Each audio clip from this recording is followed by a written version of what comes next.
Hey, Tea Club. Now that the dust from New Year's has settled, I finally got a chance to taste last month's tea. It's the Zhengshan Xiaozong. It's an original red tea.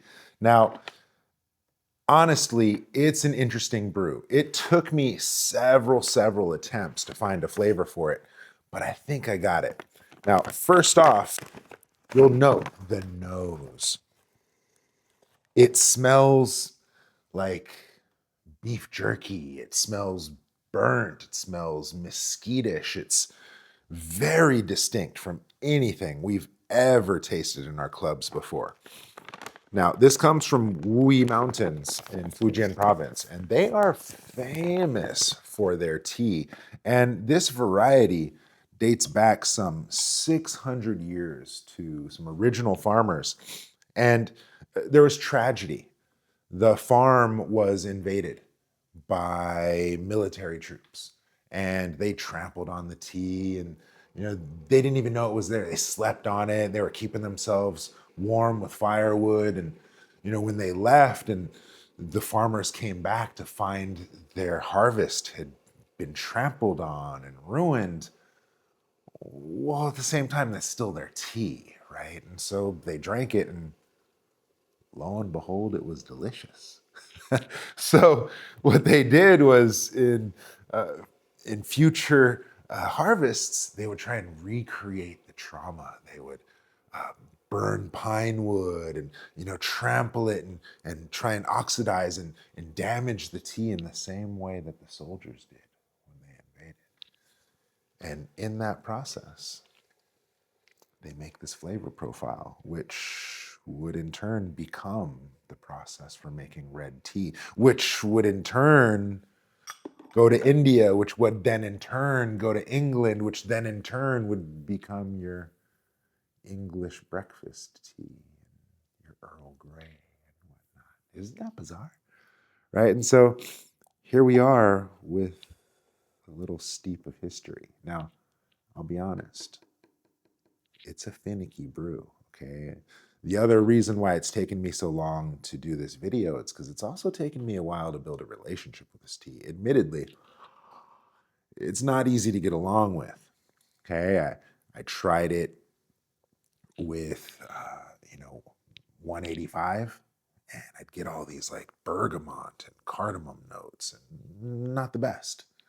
And then I tried it angry boiling, but then I had already started at a lighter temperature and then it just didn't work out. And then I tried with more raw material and less raw material, and I think I figured it out. Okay. Little bit of raw material, not very many leaves. Okay. Especially if it's just for yourself. So go light on the leaves, but go hard on the water. So really angry hot. And notice I'm still letting it steep. This is first rinse, and I'm go ahead and take your time, right? No rush on this at all, because you'll get it when you get it. But this is the type of tea that would otherwise kind of lend to having cream and sugar. It's not that it's bad. It's just got a very distinct musky flavor profile, and it's a little bit nuanced to get it right. And so I think I dialed it in. So again, a little bit of leaf matter, really angry hot boiling water, and long steep times. Okay. So now, all that said, it's been steeping this whole time. Let me give it a gentle agitation and pour this off. Okay. Now, the other thing that you want to do with a long initial rinse steep, is to keep the lid on your gaiwan and to leave that covered and to try and contain as much of that heat as possible. Okay. Because what I found in playing with this tea is that it wants to stay hot. If it cools down and heats back up, it's really going to affect the quality of the brew. Okay, so first off, we'll note the color. Beautiful copper tone, beautiful clarity. It's an exquisite tea. And right off the bat, I'm getting hints of mesquite. I'm getting a rich, rich smoke aroma. And it makes sense, you know, when they've developed the process to create this flavor. These dudes made a 3-story smokestack where they burn a very specific variety of pine wood at very specific amounts for very specific temperatures to get this tea. So smoke, you're gonna get the smoke. And you know, fire horse year, we thought it would be appropriate. Okay, but that's the initial color. Beautiful amber hue. I'm gonna pour it off. I'm gonna air out my decanter because now I want to give it a whiff. Yeah, it smells like smoked salmon, right? If you ever had some like really, really nice smoked salmon. Can you tell it's Ramadan and I'm hungry? Okay. Yeah, lovely nose on that. I'm a little bit sniffy because, allergens are in the air, but yet I can still clearly smell. It's very sharp, very distinct, very rich, more on the savory side. Not so floral, not so sweet, but like beef jerky, like smoked salmon. It tastes, it smells like it tastes delicious. Okay, let me smell the lid now. Mm, the moisture really gives it depth. There's a musk to it. You notice I'm using words that are kind of pleasantly unpleasant because this is very distinct from flavors that we normally get. We usually get the really earthy tones with the pours. We get the rich tobacco, smoky notes with the reds. We get, the light floral notes with the greens. But this kind of leather-bound book smoked salmon aroma, very distinct, very noteworthy, very worthy of conversation. What do they say in Iron Chef? Interesting, right? I haven't even tasted the damn thing yet, okay? Because what I've learned about this tea is don't rush this process. Use angry, angry hot water. Let it steep a long, long time for the first rinse.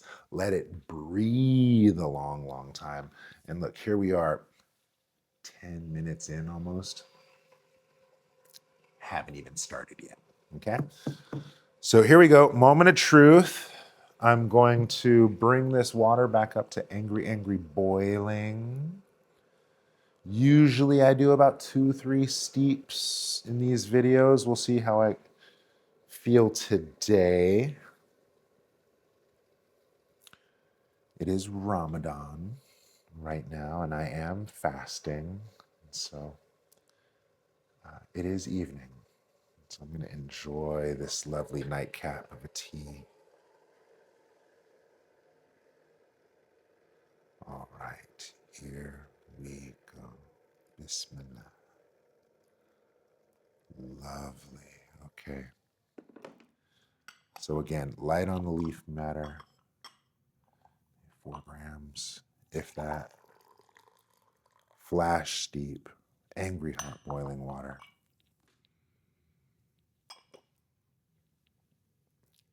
Beautiful. Clarity, color, fragrance. Let's see what we got.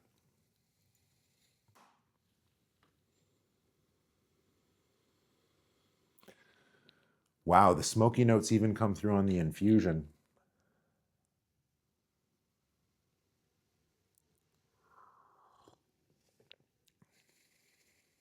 There it is. Yeah, that's the trick. I was playing with the tea. Oftentimes we'll say, build a relationship with your tea. It's nice to get a lot of tea so that you can intentionally make mistakes, intentionally brew it wrong, and then try to brew it right. you know, and then find where your palate prefers it amidst the extremes. You know? And I'll say, I tried a lot of leaf material, low heat, a lot of leaf material, high heat. I've tried a little bit of raw material, low heat, and now this is a little bit of material, high heat. And I think this is the way to go.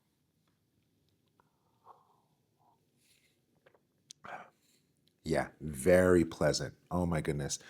Times prior, I gotta say, I was a little bit worried. I was like, "Ugh, this tea isn't cheap and it's also not that great, but it's just finicky." Okay. And like my buddy Brian Kurbis would say, shout out Brian, he'd say, there's no bad tea, just bad brewers. And so it might take a while to figure this one out, but once you dial it in, mm, yeah, that's the flavor. Okay, let me get one more steep out of this just to see where the adventure leads. I'm going to push the parameters a little bit again in the conversation of intentionally brewing things wrong. I'm going to bring this back up to boil, but then I'm going to let it steep a little bit longer. Okay. Typically, I'd want to flash steep that, but now I'm going to break the rules and see what kind of notes we pull out if we go a longer steep. Okay. Good. If there wasn't like a copyright infringement thing, I'd probably like cue the Jeopardy song right now or something. Bah, bah, bah, bah, bah, bah, bah. I'm even scared to hum it. YouTube. Okay. Well, longer than steep at this point, but we're going to let it sit a little bit longer. We're going to let it percolate.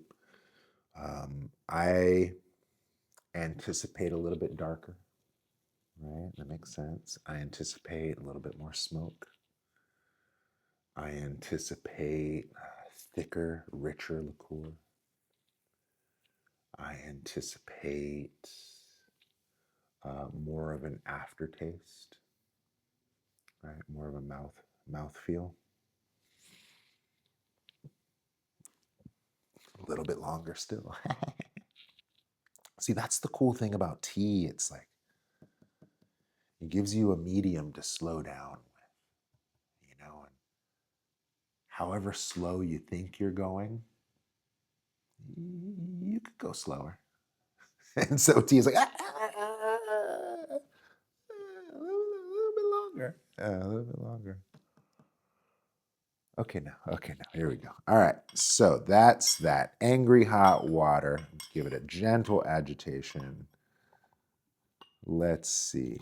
As suspected, look at that color. Dark and rich.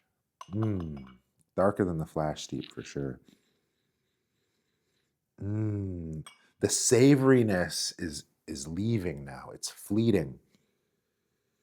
And it's leaving behind sweet notes. Ooh, so that's another thing. There's sweetness available to this too. So if you're not brewing it and getting sweetness, keep playing, keep building that relationship, okay? Look at the color, look at the clarity. Whiffs of the liqueur, smokiness still present, but now a sweetness has arrived. A caramel undertone has arrived. The savoriness is gone, but it's still quite smoky.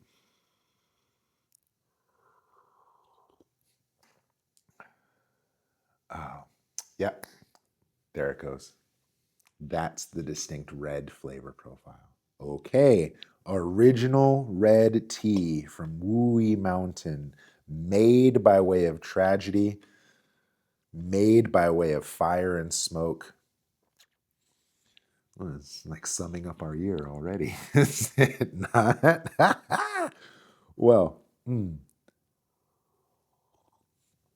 if you don't like it at first, keep playing with it. Play with your parameters. This took me about 4 or 5 times to dial in the way that I like it, and I must say. It's quite nice now. Sohan, I was worried at first, but you did a good job picking this one. All right, Tea Club. Have a good night.